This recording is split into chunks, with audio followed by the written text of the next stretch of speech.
स्वागत है एक बार फिर से आपके अपने YouTube चैनल MKLCC ग्रुप पर। तो चलिए आज का लाइव क्लास स्टार्ट करते हैं। सभी स्टूडेंट्स इस वीडियो लिंक को ज़्यादा से ज़्यादा अपने दोस्तों में शेयर करें ताकि इस लाइव क्लास में अधिक से अधिक संख्या में स्टूडेंट्स जुड़ सकें। तो चलिए आज का क्लास स्टार्ट कर रहे हैं और आज का क्लास हम लोग साइंस से देखेंगे और साइंस का आज सेट 4 है और इसमें हम लोग जितने भी प्रश्न देखेंगे आज भी मैट्रिक बोर्ड परीक्षा के लिए रामबाण प्रश्न रहेंगे। इसमें से आपको गारंटी है कि बोर्ड एग्जाम में आएंगे, इसलिए आप लोग सभी प्रश्न का उत्तर जरूर देने का प्रयास करें क्योंकि आप लोग लाइव क्लास के रूप में इस क्लास को देख रहे हैं। तो चलिए क्लास को स्टार्ट करते हैं। ये रहा आप लोग के सामने क्वेश्चन 1 जो कि बार बार पूछे जाने वाले प्रश्न है और बहुत आसान है फिजिक्स से। सभी लोग आंसर देने का प्रयास जरूर करेंगे। आप लोग के सामने बहुत ही आसान सा प्रश्न है, प्रकाश के अपवर्तन के कितने नियम हैं? प्रकाश के अपवर्तन के कितने नियम हैं? सभी स्टूडेंट्स पिछले दिनों की तरह आज भी पूरे जोश जुनून से जुड़ें और आंसर देने का प्रयास करें। आप लोग बहुत अच्छा कर रहे थे, अच्छा प्रदर्शन कर रहे थे पिछले क्लास में, उसी जोश जुनून से आज भी जुड़े रहें और सभी प्रश्नों का उत्तर देने का प्रयास करें। बिल्कुल ही सही जवाब आ रहा है। प्रकाश के अपवर्तन के कितने नियम हैं? 2 नियम हैं, इसलिए इस प्रश्न का राइट आंसर हो जाएगा ऑप्शन बी। आप लोग जानते हैं कि प्रकाश के परावर्तन के भी 2 नियम होते हैं और प्रकाश के अपवर्तन के भी 2 नियम होते हैं। बिल्कुल ही सही जवाब। इसी तरह से आप लोग मेहनत करें। चलिए नेक्स्ट क्वेश्चन की ओर चलते हैं। Next question number 2। Question number 2 आप लोग के सामने ये रहा, काल्पनिक प्रतिबिंब होता है।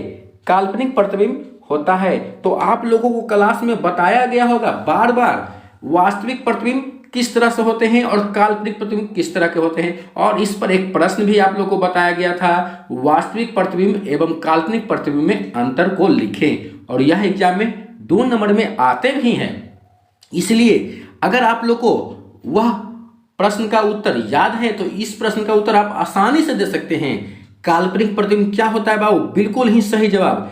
काल्पनिक प्रतिबिंब हमेशा क्या होता है? सीधा होता है। जब भी हम कल्पना करेंगे, काल्पनिक मतलब कल्पना किया हुआ, इमेजिनरी, ठीक है, इमेजिन, हम कल्पना कर रहे हैं किसी वस्तु को, तो जब भी कल्पना करते हैं तो सीधा करते हैं, इसलिए याद रखेंगे जब भी काल्पनिक प्रतिबिंब बनेगा तो सीधा बनेगा। बिल्कुल ही सही जवाब और इस प्रश्न का जो राइट आंसर है ऑप्शन ए है। इसी तरह से जुड़े रहें और अंत तक जरूर जुड़े रहें और दोस्तों पर शेयर जरूर कर देंगे ताकि इस लाइव क्लास में जो भी बच्चे अभी तक नहीं जुड़े हैं वे भी जुड़ जाएं।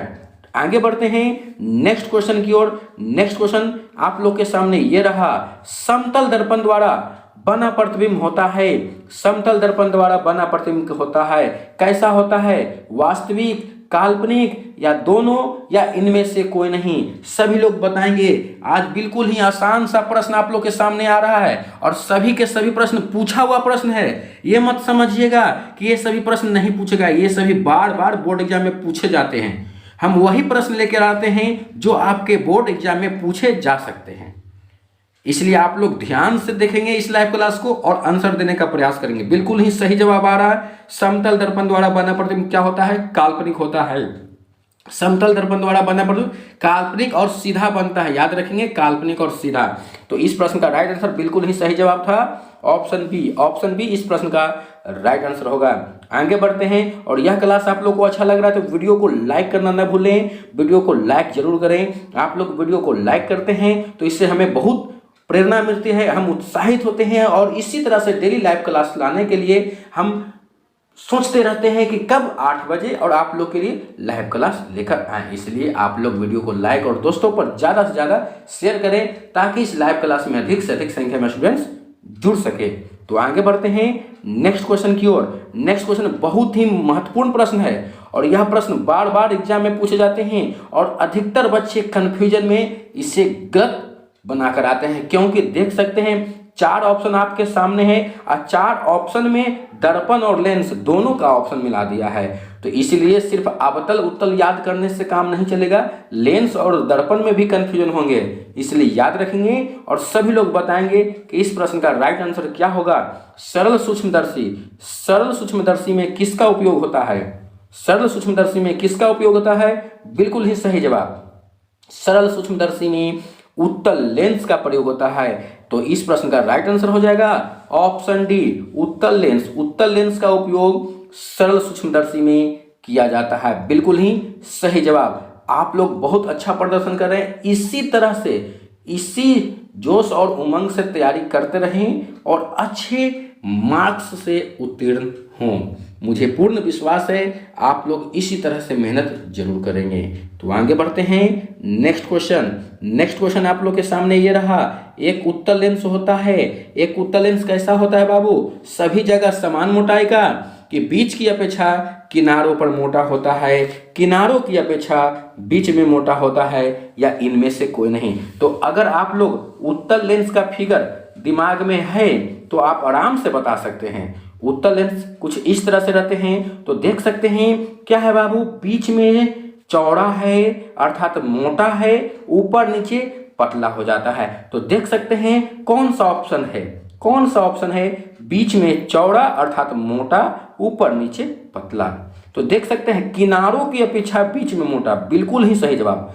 किनारों की अपेक्षा बीच में क्या है बाबू? मोटा है। तो इस प्रश्न का जो राइट आंसर होगा बिल्कुल ही सही जवाब ऑप्शन सी, किनारों की अपेक्षा बीच में क्या होता है? मोटा होता है। मगर अगर अवतल लेंस की चर्चा करें तो किनारों की अपेक्षा बीच में क्या होता है बाबू? पतला होता है। ध्यान देंगे क्योंकि बोर्ड एग्जाम में ये दोनों क्वेश्चन बार बार कभी अवतल लेंस तो कभी उत्तल लेंस पूछते हैं, इसलिए आप लोग ध्यान देंगे। तो आगे बढ़ते हैं नेक्स्ट क्वेश्चन की ओर। एक उत्तल लेंस का फोकसांतर, एक उत्तल लेंस का फोकसांतर अर्थात फोकस दूरी, और फोकस दूरी को हम लोग एफ से सूचित करते हैं और 50 सेंटीमीटर दिया है। और सभी लोग जानते हैं कि उत्तल लेंस की फोकस दूरी क्या होती है बाबू? धनात्मक होती है, प्लस में होती है। तो उत्तल लेंस की फोकसांतर 50 सेंटीमीटर है तो इसकी क्षमता होगी। आपसे पावर पूछ रहा है, पावर लेंस की क्षमता, तो सभी लोग जानते हैं बाबू लेंस की क्षमता का फॉर्मूला होता है 1/f, 1/f। तो सभी लोग बताने का प्रयास जरूर करेंगे हमें कि लेंस की क्षमता क्या होगी। तो एक बात आप ध्यान देंगे, अगर आप लोग इसी में बनाने शुरू कर देंगे तो गलत हो जाएगा, क्योंकि आप लोग पढ़े होंगे कि लेंस की क्षमता जो होती है उसकी SI मात्रक डायोप्टर होती है और जो फोकस दूरी होती है मीटर में होती है, और यहाँ आपके सामने सेंटीमीटर में दिया है। तो सबसे पहले 50 सेंटीमीटर को मीटर में बदलना होगा। तो सभी लोग जानते हैं 1 मीटर में 100 सेंटीमीटर अर्थात 100 सेंटीमीटर बराबर 1 मीटर, तो 50 सेंटीमीटर बराबर 1/2 मीटर अर्थात आधा मीटर कह सकते हैं। तो इस तरह से जब आप बनाएंगे तो 1 बटा फोकस दूरी 1/2 मिला, तो जब इसे कैलकुलेशन करेंगे तो 1 × 2/1 अर्थात 2। तो देख सकते हैं आप लोग के सामने है 2 डायोप्टर और प्लस में कौन सा ऑप्शन है? कौन सा ऑप्शन है? बिल्कुल ही सही जवाब, बिल्कुल ही सही जवाब आप लोगों का आ रहा था, बिल्कुल ही सही जवाब आ रहा था। तो ऑप्शन देख सकते हैं डी में, सॉरी ऑप्शन हाँ डी में ही होगा बाबू, यहाँ टाइपिंग मिस्टेक है, यह ऑप्शन है बिल्कुल सही ऑप्शन। ध्यान देंगे, देख सकते हैं हम आपको बड़ा करके दिखा देते हैं। +2 डायोप्टर ऑप्शन डी होगा। तो इस प्रश्न का राइट आंसर है +2 डायोप्टर। देख सकते हैं किस तरह से बना है, आप लोग देख सकते हैं भी किस तरह से बना है। चलिए, यह क्लास आप लोग को अच्छा लग रहा है तो वीडियो को लाइक करना ना भूलेंगे, और जो भी स्टूडेंट आज पहली बार हमारे इस चैनल से जुड़े हैं तो वीडियो के नीचे लाल बटन दबाकर चैनल को जरूर सब्सक्राइब करें। तो आगे बढ़ते हैं नेक्स्ट क्वेश्चन की ओर। नेक्स्ट क्वेश्चन भी आप लोग के सामने ये रहा। किसी दर्पण से वस्तु को कहीं भी रखने पर, किसी दर्पण से वस्तु को कहीं भी रखने पर वस्तु के बराबर आकार का सीधा प्रतिबिंब बनता है। वस्तु के बराबर आकार का सीधा प्रतिबिंब बनता है। वस्तु के बराबर आकार का सीधा प्रतिबिंब बनता है तो दर्पण होगा। अभी जस्ट हम थोड़ी देर पहले आप लोग को बताए हैं कि समतल दर्पण में क्या बनता है बाबू? सीधा प्रतिबिंब बनता है। समतल दर्पण में सीधा और कैसा बनता है बाबू? बराबर बनता है। तो बिल्कुल ही सही जवाब आप लोग दे रहे हैं। सीधा और बराबर किस दर्पण से बनेगा? समतल दर्पण से। उत्तल से सीधा और छोटा बनते हैं, इसलिए उत्तल नहीं होगा बाबू। बिल्कुल ही सही जवाब ऑप्शन सी ई प्रश्न का राइट आंसर होगा समतल दर्पण। नेक्स्ट क्वेश्चन की ओर बढ़ते हैं। नेक्स्ट क्वेश्चन आप लोग के सामने बिल्कुल ही महत्वपूर्ण क्वेश्चन है और बार बार पूछे जाने वाले प्रश्न हैं।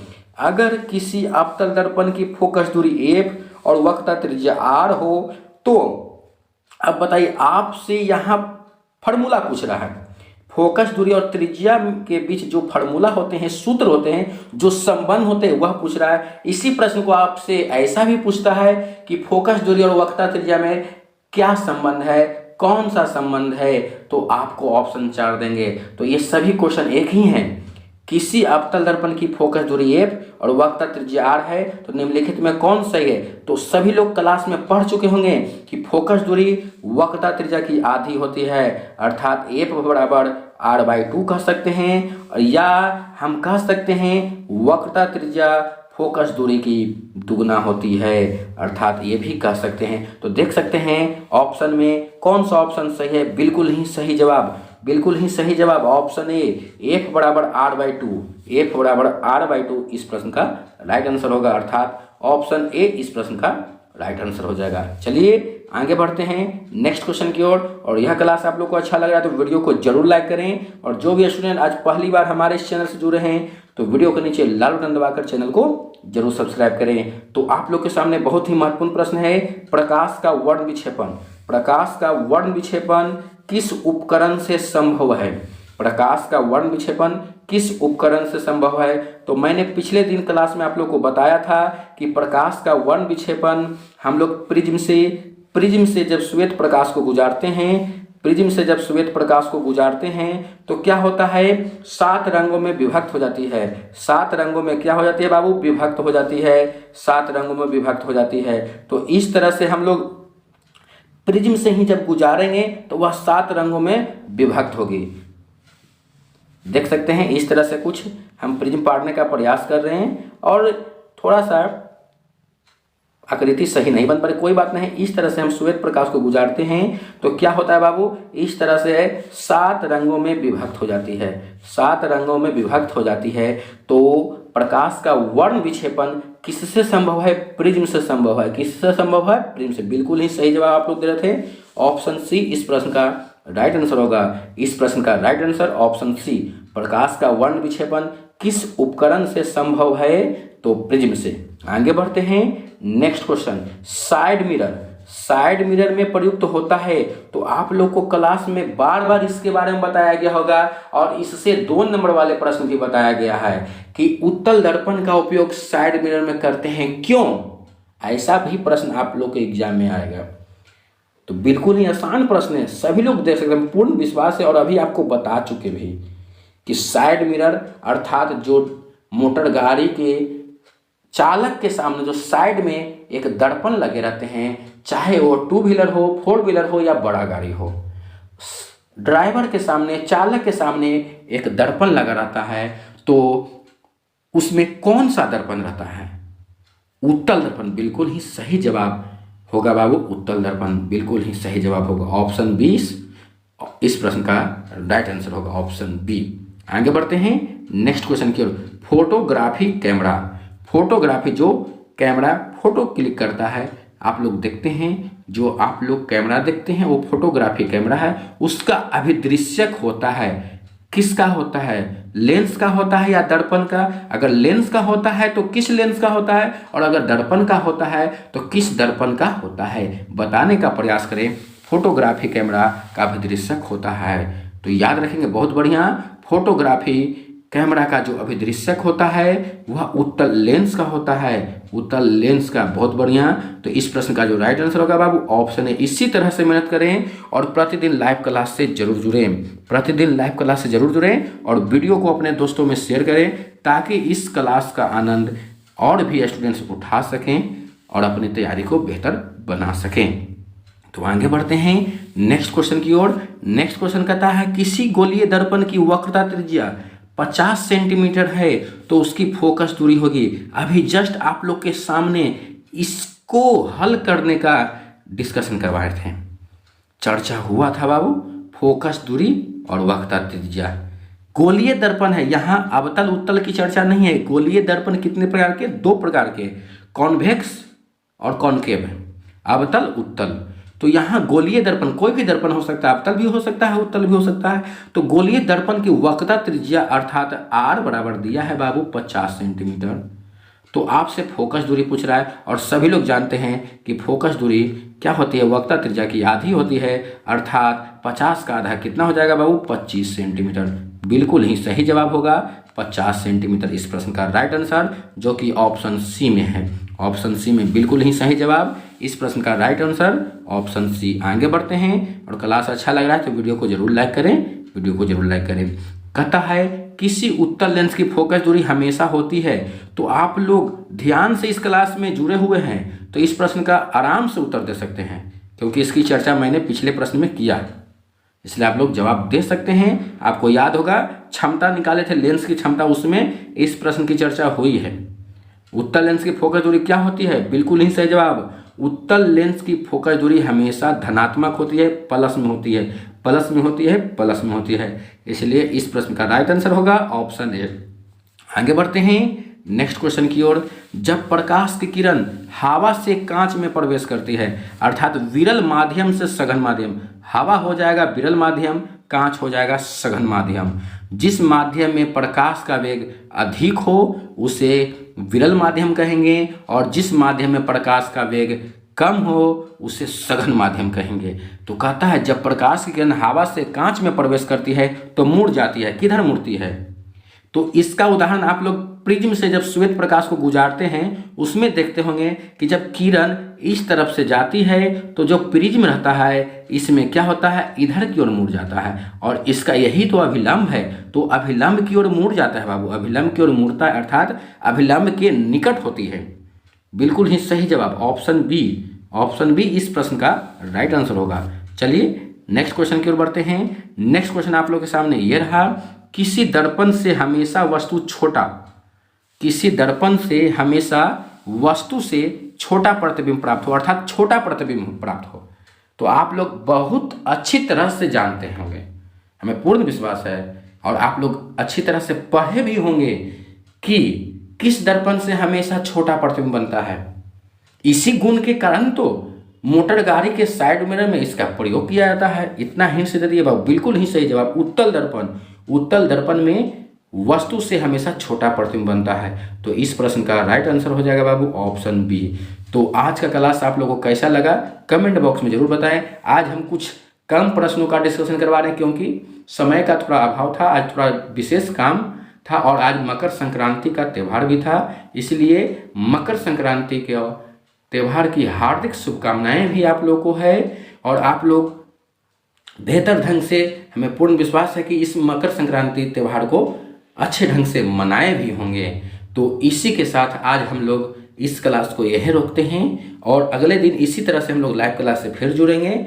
इससे आगे अगले विषय के साथ या इसी विषय के साथ जुड़ेंगे, जैसा आप लोग कहेंगे कमेंट बॉक्स में जरूर बताएं। और इस वीडियो को आप लोग ज़्यादा शेयर करेंगे ताकि प्रतिदिन लाइव क्लास जो होती है उसमें अधिक से अधिक संख्या में स्टूडेंट्स जुड़ सके। तो धन्यवाद, गुड नाइट, शुभ रात्रि।